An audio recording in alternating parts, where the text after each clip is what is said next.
Assalamualaikum warahmatullahi wabarakatuh.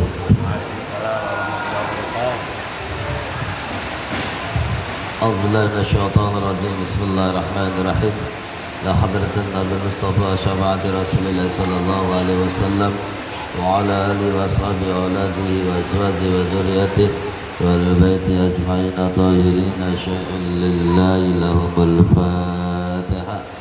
أعوذ بالله من الشيطان الرجيم بسم الله الرحمن الرحيم الحمد لله رب العالمين الرحمن الرحيم مالك يوم الدين إياك نعبد وإياك نستعين اهدنا الصراط المستقيم صراط الذين أنعمت عليهم غير المغضوب عليهم ولا الضالين.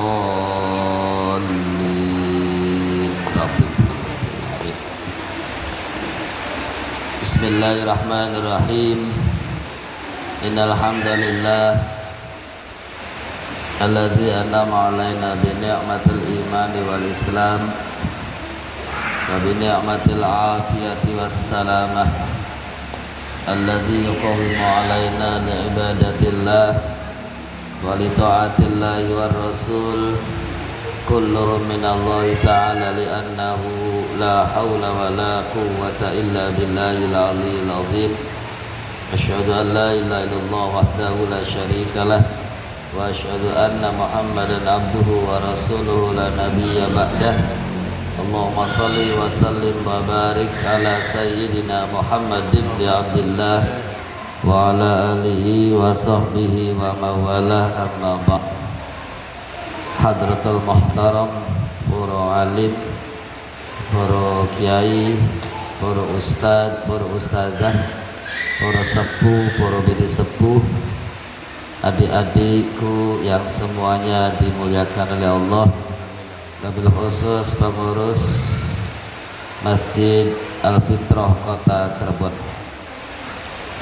dengan memanjatkan puja dan puji syukur kehadirat Allah Subhanahu wa taala dan berselawat kepada Nabi Muhammad sallallahu alaihi wasallam. Alhamdulillah kita semua bisa berkumpul bersilaturahim kembali di acara rutin. Mudah-mudahan kita semua termasuk orang-orang yang senantiasa beristiqomah untuk mencari ilmu Allah Subhanahu wa ta'ala. Para jamaah yang dimuliakan oleh Allah Subhanahu wa ta'ala, sebelum kita bersama-sama meneruskan kajian, terlebih dahulu saya sampaikan, karena kebetulan sekarang masih di bulan Rajab, oleh karena itu sekedar menyampaikan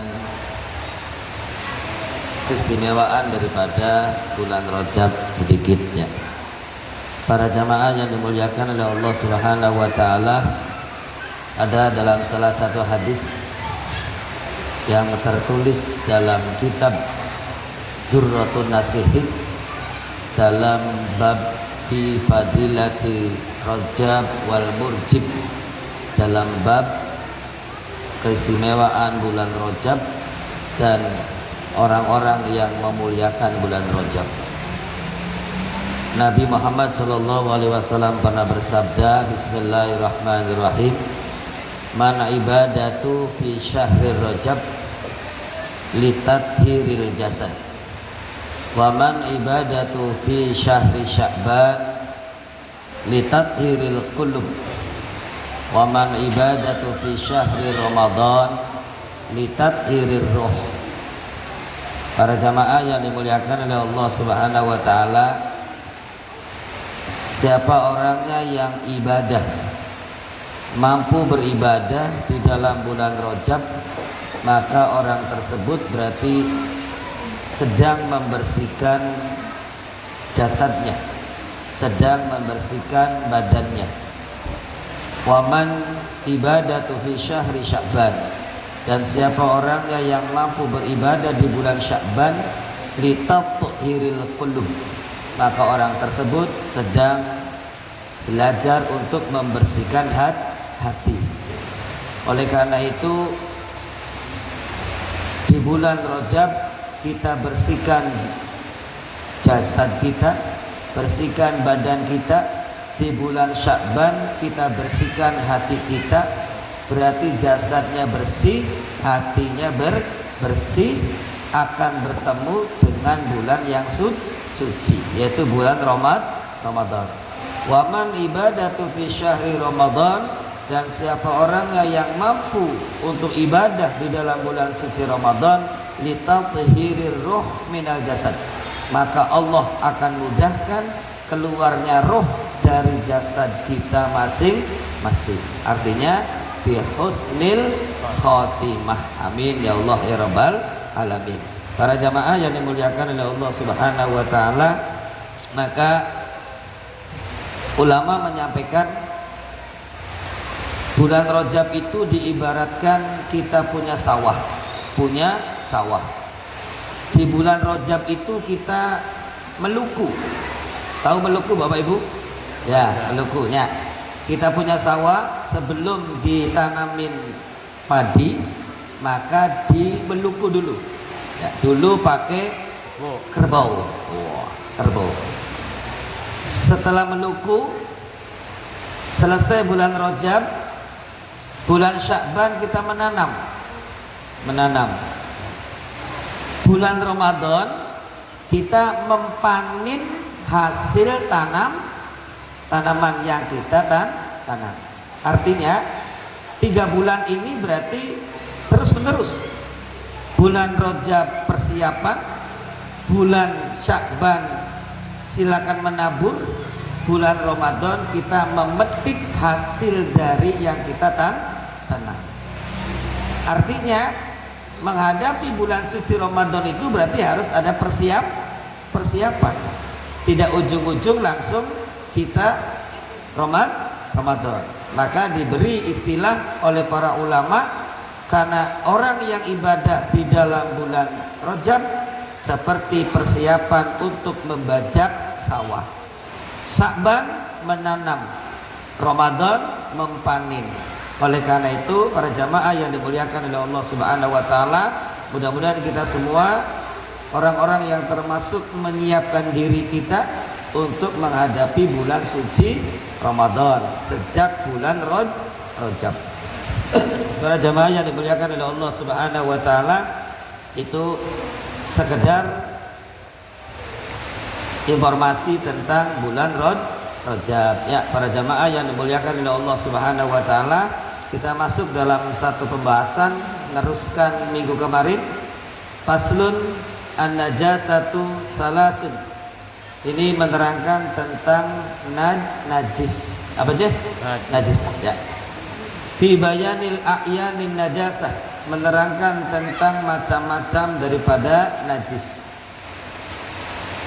Salasun, najis itu ada 3. Yang pertama mughalladatun, yaitu najis mughalladah, ay musyaddadun fi hukmiha, berat dalam hukumnya. Berarti najis itu terbagi menjadi 3. Yang pertama yaitu mughalladah. Mughalladah itu musyaddada fi hukmiha, yang hukumnya itu berat. Wasaniha mukhaffafatun, yang nomor 2 yaitu mukhaffafah fi dzalika aidan. Mukhaffafah termasuk najis ringan. Wasalisuha, yang nomor 3 mutawassitatun, itu najis mutawassitoh. Mutawassitoh artinya wasit. Wasit itu berarti tengah. Ausot berarti wasit itu berdasarkan bahasa Arab. Ausot itu berarti, mutawassit itu berarti pertengahan. Maka wasit adalah tengah, nggak ikut kanan, nggak ikut kiri. Itu namanya wasit. Ya. Mutawassito itu najis yang hukumnya tidak terlalu berat, tidak terlalu ringan. Artinya sedang saja. Para jamaah yang dimuliakan oleh Allah Subhanahu wa taala. Nah, sekarang apa yang termasuk di dalam kelompok mughalladah? Yang termasuk kelompok mughalladah, al-mughalladatu utawi najis mughalladah iku najasatul kalbi, yaitu najisnya anjing. Najisnya anjing wal khinziri dan celeng atau babi. Berarti yang pertama najis mughalladah yang hukumnya berat itu najisnya anjing dan najisnya babi. Wa far'i ahadihima, dan salah satu keturunan dari anjing dan babi tersebut. Nah, ini perlu dipahami oleh para bapak yang dimuliakan oleh Allah Subhanahu wa taala. Yaitu wa far'i ahadihima, keturunan dari anjing dan babi. Maka saya nanya ke Bapak Ibu, kalau babi kawin dengan kambing, ya dengan kambing, maka hukum najis anaknya itu najis apa?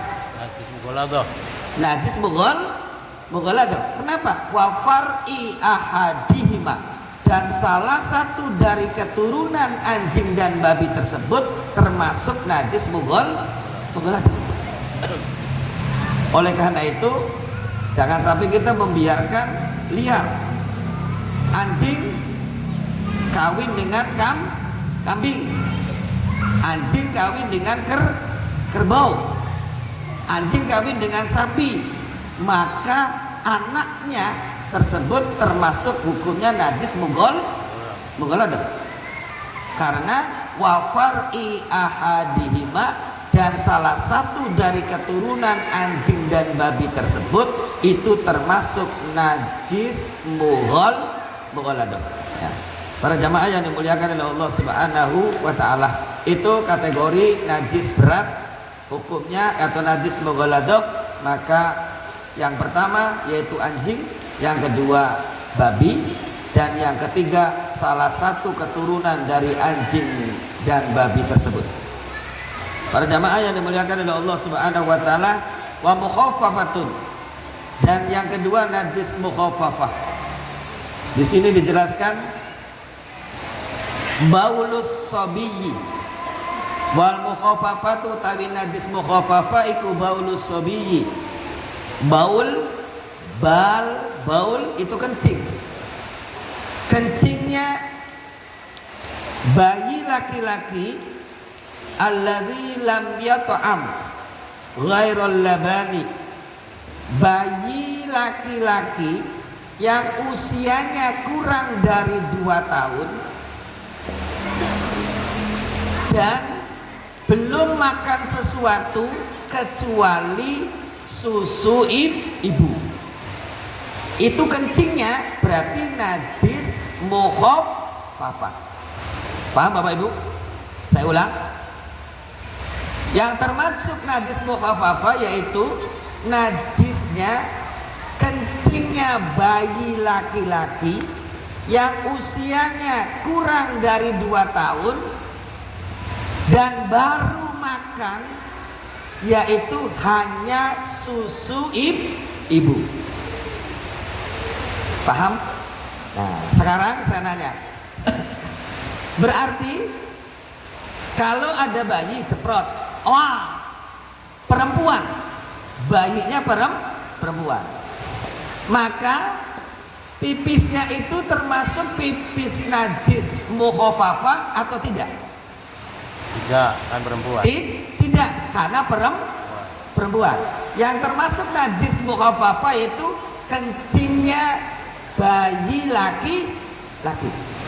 Berarti dari hukum kencing saja laki-laki perempuan sudah beda. Nah, terus saya nanya lagi, ada bayi laki-laki usianya setahun, tapi sudah makan somai. Berarti kencingnya bayi laki-laki yang usianya setahun itu kencingnya termasuk najis mukhafafah atau tidak? Tidak. Tidak. Kenapa? Karena sudah makan somai. Para jamaah yang dimuliakan oleh Allah Subhanahu wa taala, ini kencingnya saja yang termasuk najis mukhafafah, hanya kencingnya bayi laki-laki yang usianya kurang dari 2 tahun, tidak pernah masuk sesuatu kecuali laban susu ibu. Nah, sekarang pertanyaan, bayi lahir, bayi lahir laki-laki, usianya hanya 10 hari, tapi sudah minum susu botol, susu kemasan, karena air susu ibunya tidak keluar. Maka hukum kencing bayi laki-laki yang baru 1 minggu itu hukumnya najis mukhafafah atau tidak? Tidak, karena sudah masuk sesuatu asupan yang lain, bukan susu ibu. Paham kira-kira? Alhamdulillah ya. Cerdas ya para jemaah yang dimuliakan oleh Allah Subhanahu wa taala. Itu najis mukhafafah berarti cuma satu, kencingnya bayi laki-laki yang usianya kurang dari 2 tahun, hanya masuk makanan susu ibunya saja. Maka ada tradisi zaman dulu, orang yang bayi menyusu itu 2 tahun. 2 tahun itu paling banyak, maksimal 2 tahun.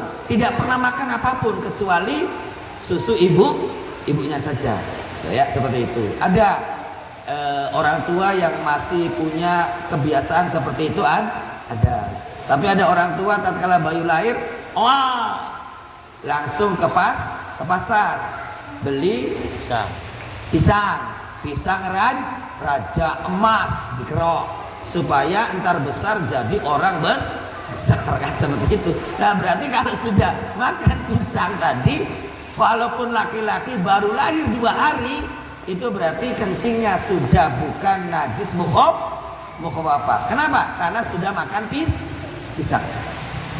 Para jamaah yang dimuliakan oleh Allah Subhanahu wa taala. Nah, sekarang wal mutawassithah, yang termasuk najis mutawassithah.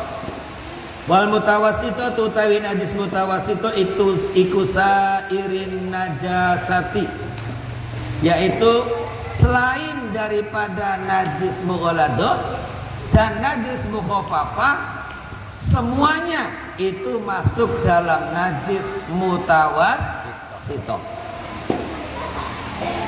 An-nahwu seperti contoh sini disebutkan, qala Abul Qasim Al-Hariri fi Durrati Fuas wa man a'ud faisa wa al-tariq al-wadidah yaquluna qadama sa'idil hajj wa sa'iril khuruz, yaitu sa'iril ma'ani minal hajj wa min kilabil arabiyyi bi ma'nal baqi.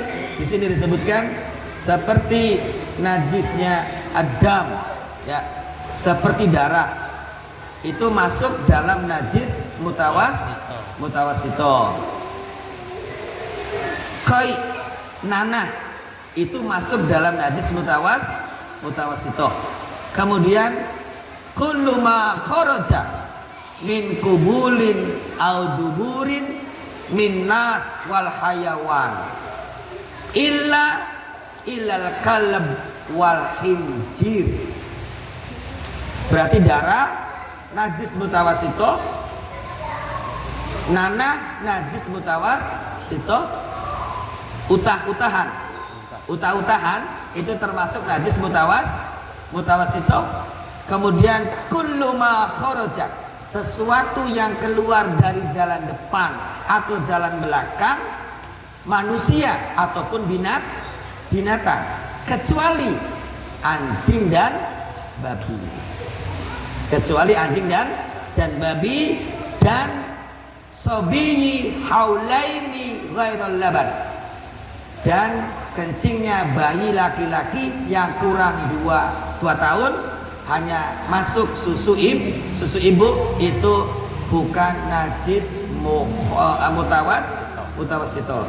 Para jamaah yang dimuliakan oleh Allah Subhanahu wa taala, berarti Kalau kita itu berarti najisnya najis mutawasito. Sesuatu yang keluar jalan depan, jalan belakang, binatang juga termasuk kotorannya itu masuk dalam najis mutawasito. Para jamaah yang dimuliakan oleh Allah Subhanahu wa taala, tapi ada kamakol yang lain. Ila samak kulul maitah haramun. Setiap bangkai itu hukumnya haram. Bangkai itu haram. Ilal maitah samak wal jarod. Kecuali bangkainya ikan dan bangkainya belalang. Bangkainya ikan, bangkainya belalang itu halal. Paham kira-kira? Makanya Bapak Ibu kalau ke pasar ikannya kan di es. Berarti kan sudah bangkai. Maka Pak, kullul maitah haramun. Semua batang itu haram. Kullul maitah najasun. Semua bangkai itu najis. Kalau najis berarti illa maitatas samak wal jarad wan nas.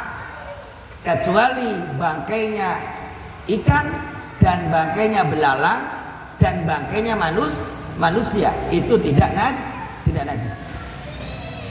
Makanya ada najis ma'fu.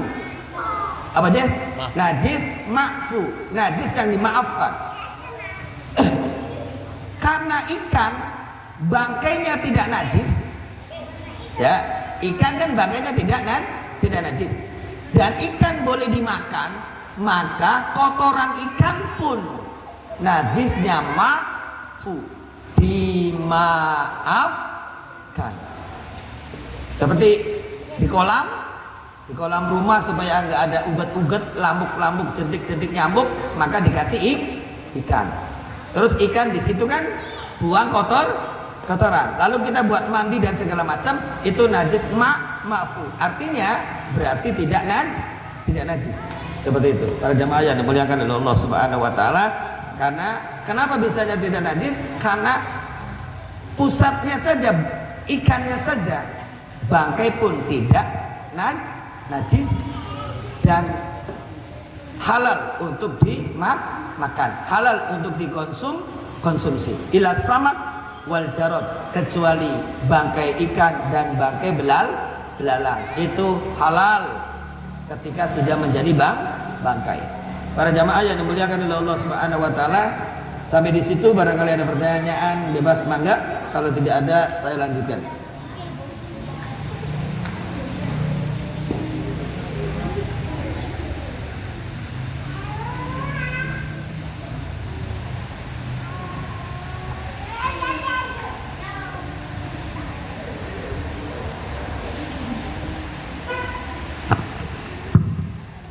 Ustaz mau nanya, Ya. kalau misalkan kita lagi sholat, terus ada nyamuk, nah darah kan najis, nyamuk itu ada darahnya, terusan gigit di tubuh kita, nggak sadar, secara refleks kita nepak gitu loh, terusan nyamuk itu mati, darahnya nempel di badan, nah itu najis yang ma'fu atau tidak? Ya. Dan yang kedua, kalau ada orang yang masak ayam tapi masih ada darahnya, itu ayamnya dibuang atau dimakan? Kadang-kadang masih ada darahnya sedikit gitu loh, ada yang masak ayam tapi nggak terlalu matang gitu, apakah itu bisa dimaafkan atau tidak? Terima kasih.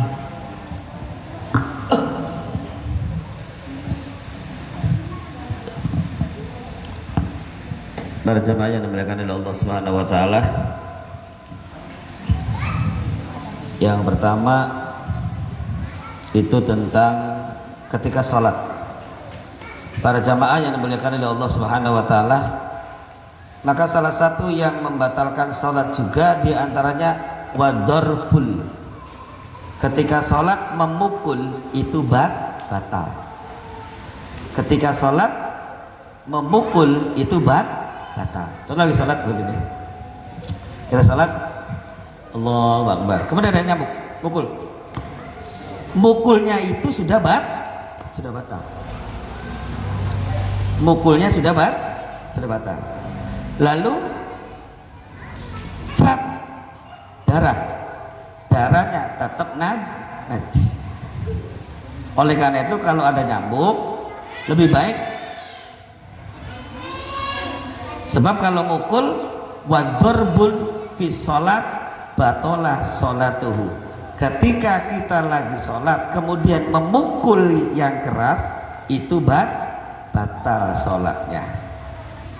Lalu yang dipukul keluar darah, ini berarti najis, kita sholatnya batal karena ada sesuatu yang najis. Atau kita lagi sholat Allahu Akbar, kejatuhan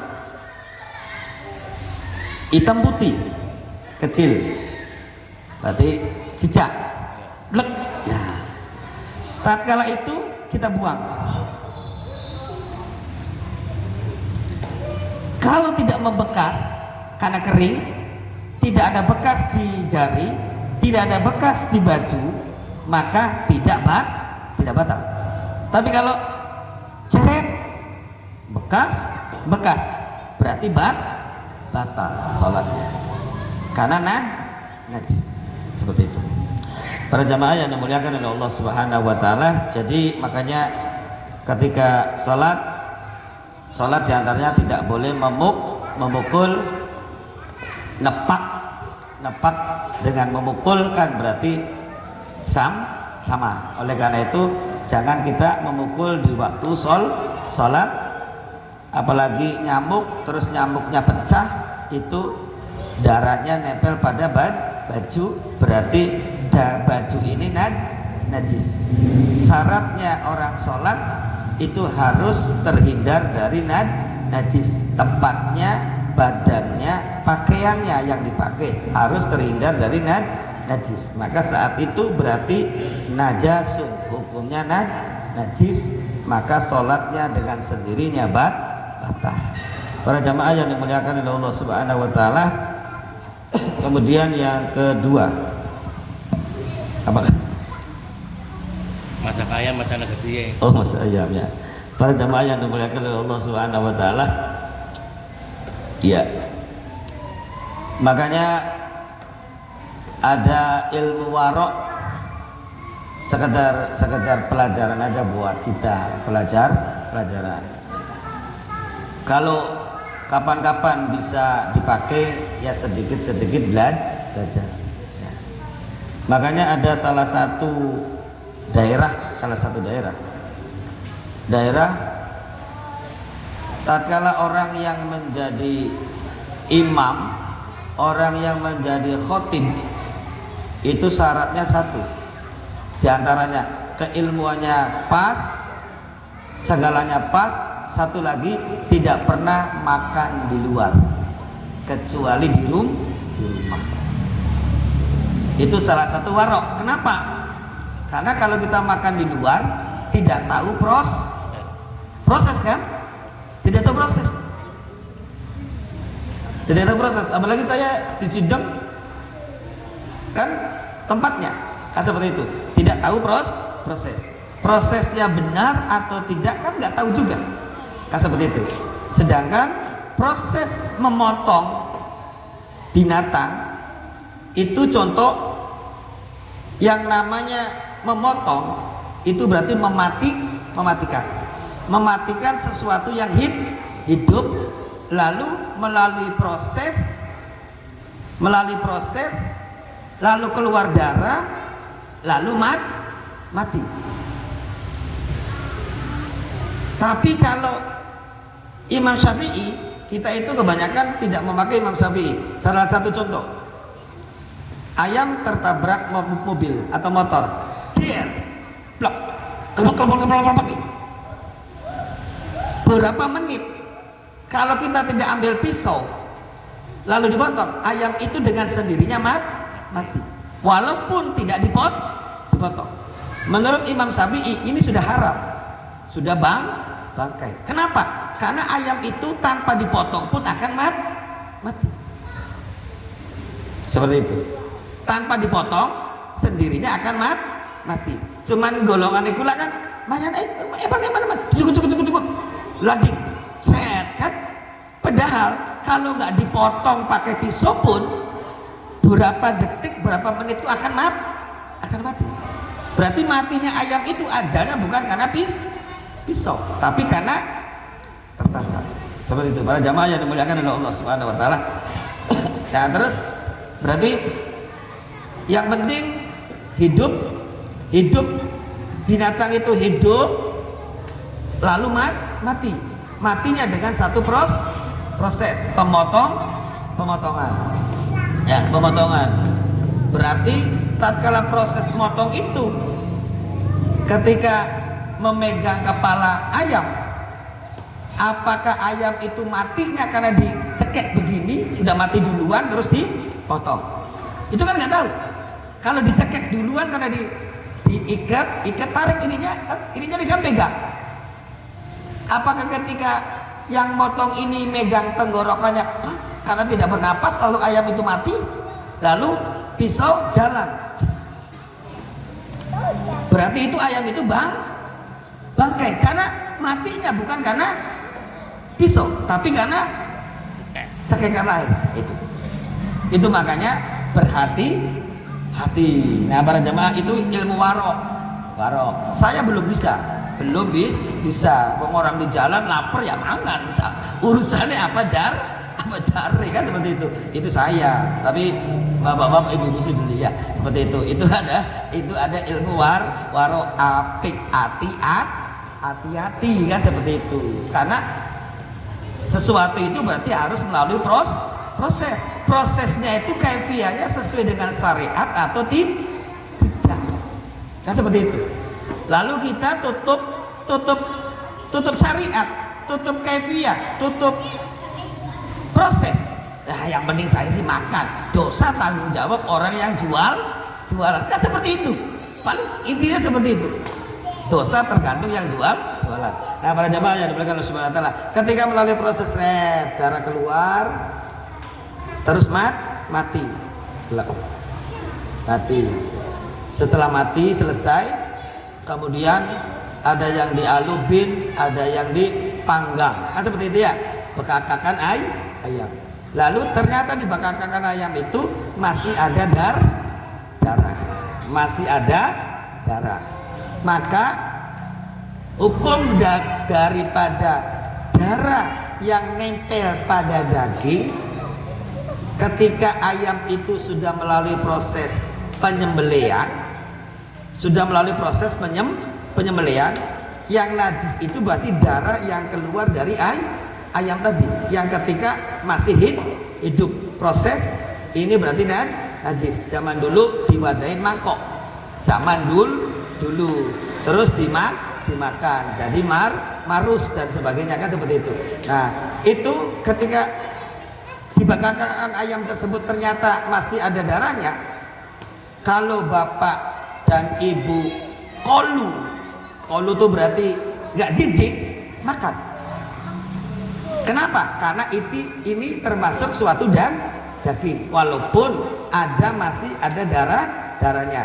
Tapi kalau bapak ibu tidak kolu, jijik, maka harus dibuang, dipaksakan najis. Karena sesuatu yang menjijikan itu hukumnya najis. Berarti kalau tidak ada nas yang khusus, berarti najisnya najis pribadi bagi saya.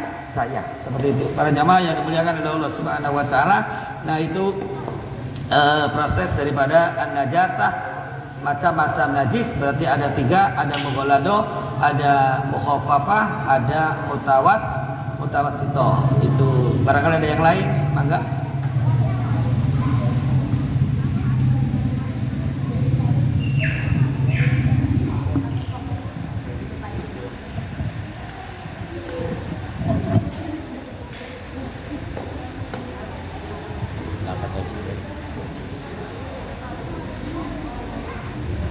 Assalamualaikum warahmatullahi wabarakatuh. Assalamualaikum wabarakatuh. Mau bertanya tapi loncat boleh nggak Pak Ustadz? Loncat boleh. Boleh ya. Soalnya kan belum dibahas jadi saya loncat dulu. Ya. Yang saya dengar kalau mensucikan najis mughalladhah itu harus memakai tanah zaman dulu begitu ya Pak Ustaz?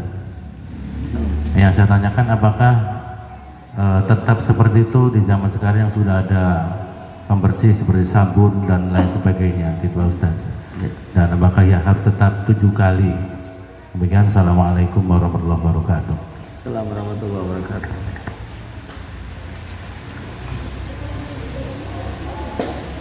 Para jamaah yang dimuliakan oleh Allah Subhanahu wa taala. Di sini disebutkan bahwa al-mughalladatu fi bayani izalatun najasah qala Utsman bin Saufi wal murad bin najasatil wasfi al-mulakati bil halis sawa kanat an-najasa ainiyah wa hukmiyah. Al-mughalladah ma tanajjasa min adh-dhahirati baligon biya au baluha au urkuha amulati ajruha badanuha ma'a wasata wa tawiyat bi ahadil hanain. Di sini disebutkan cara mensucikan najis mughalladah.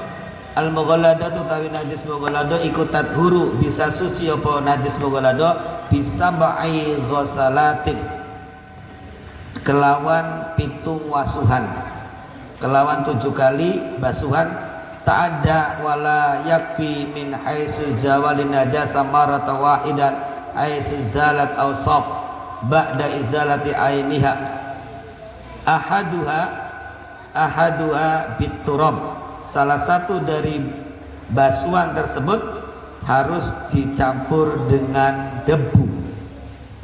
Qasalatin fala hasibat wasa ar-rafi'i fi syara' saghir musa fil ajiz al-wazil.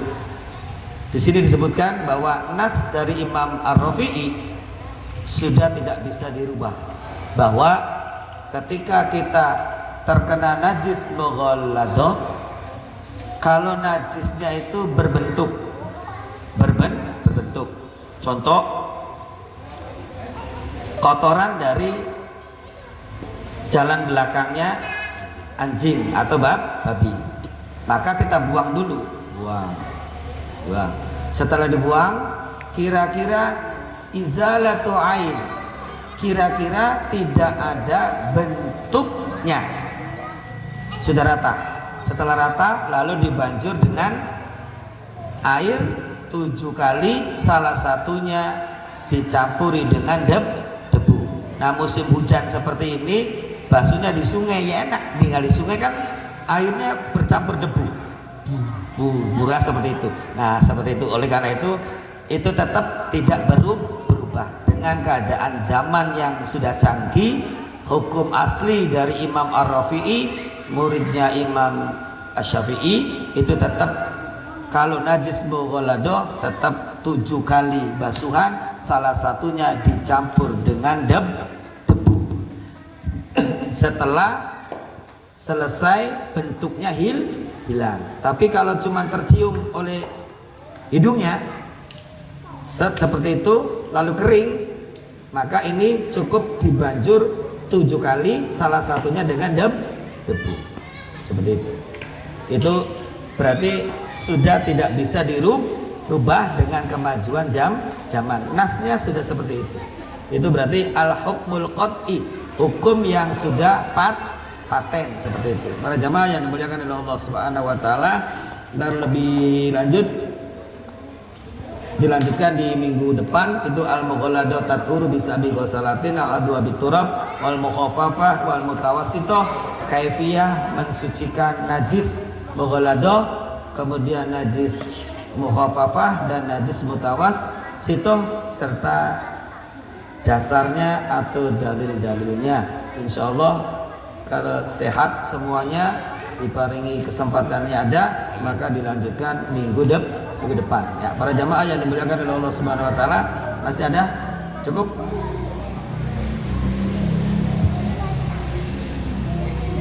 Ada.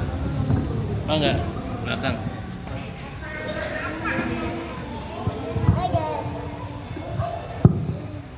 Ustadz mau bertanya, di masjid ini kan toiletnya lantainya dulu licin,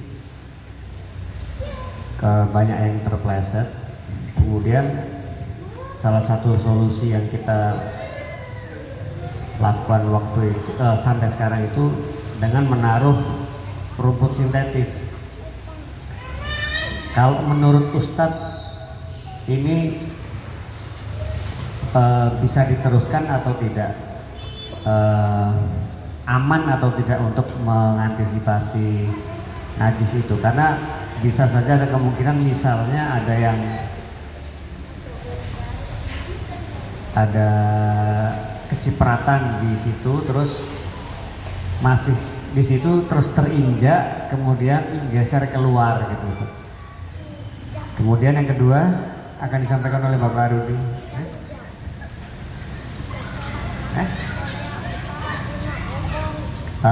Tempat wudhunya berdekatan dengan kamar mandi Ustaz.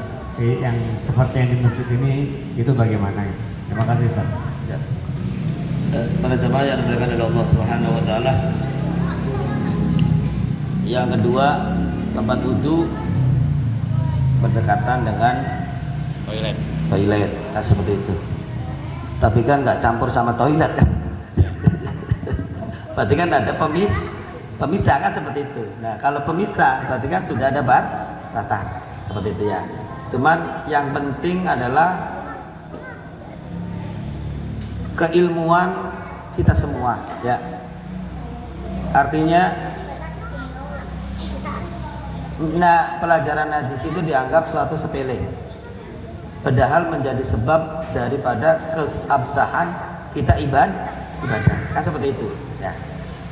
Oleh karena itu maka adab untuk kita ke WC sebelum, kalau pertanyaan kedua tadi berarti boleh karena ada pemisah kan seperti itu, ada pemisah.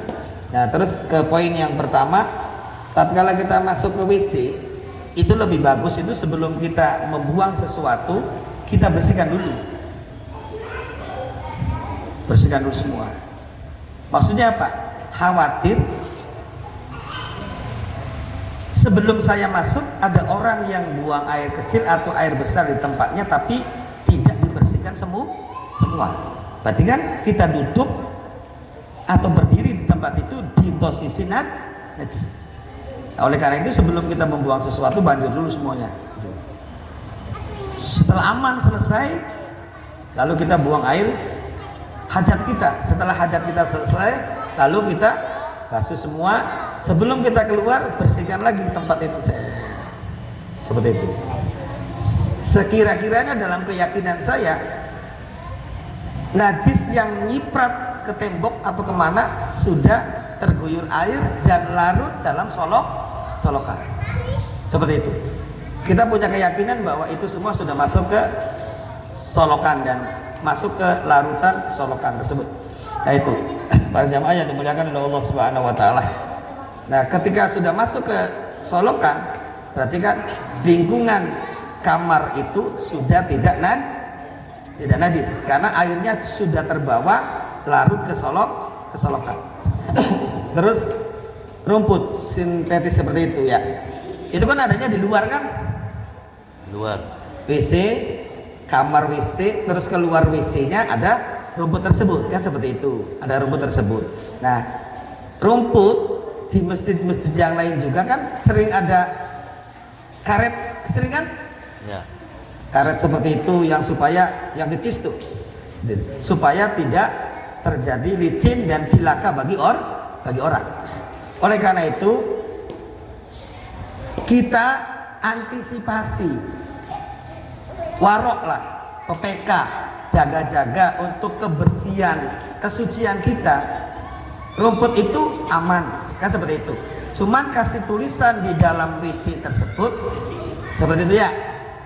Diingatkan kembali. Tatkala dia sudah selesai buang hajatnya di dalam WC-nya nih, supaya bisa dibersihkan secara totalitas. Jadi tatkala orang tersebut sudah buka pintu, posisi kaki sudah tidak najis. Cuman memperingatkan seperti itu saja. Karena kita mengambil hukum li maslahatil umat, untuk maslahatnya umat tidak terjadi cilaka kan seperti itu. Logikanya orang masuk masjid berarti orang yang sudah ngerti. Orang yang buang air besar, air kecil berarti kalau di masjid berarti sudah ngerti tentang suci. Kan seperti itu. Logikanya seperti itu aja. Yang ditanamkan oleh kita tinggal seperti itu, tapi diyakinkan oleh kita pakai syariat, ditulis di dalam kamar mandi, kamar WC tersebut, tulis ketika selesai tolong dibersihkan totalitas semuanya, dibanjirkan seperti itu. Namanya mengingatkan. Seperti itu aja yang disampaikan. Tadi menurut saya sih aman, tidak apa-apa, dengan tujuan untuk menjaga sesuatu yang terjadi karena licin seperti itu. Di masjid yang lain bukan, mungkin tidak pakai rumput seperti itu, tapi pakai karpet apa, kalau hukumnya najis berarti najis semua kan seperti itu, karena nempel seperti itu. Karena menurut saya tidak cuma dikasih syariat saja di dalam WC-nya, diperingatkan kembali dengan ingatan tulisan apa atau apa. Mungkin itu saja yang dapat saya sampaikan. Sudah tit berarti sudah waktu isya. Mudah-mudahan kita semua diberkahi oleh Allah, mudah-mudahan kita disayang oleh Allah, diampuni oleh Allah Subhanahu wa taala di bulan Rajab dan bulan Sya'ban, dan kita semua akan dipertemukan di bulan Ramadan ya Allah Subhanahu wa taala, dan tujuan kita dikabul oleh Allah Subhanahu wa taala. Amin ya Allah ya rabbal alamin. Wabillahi taufiq wal hidayah. Wassalamualaikum warahmatullahi wabarakatuh. Waalaikumsalam warahmatullahi wabarakatuh.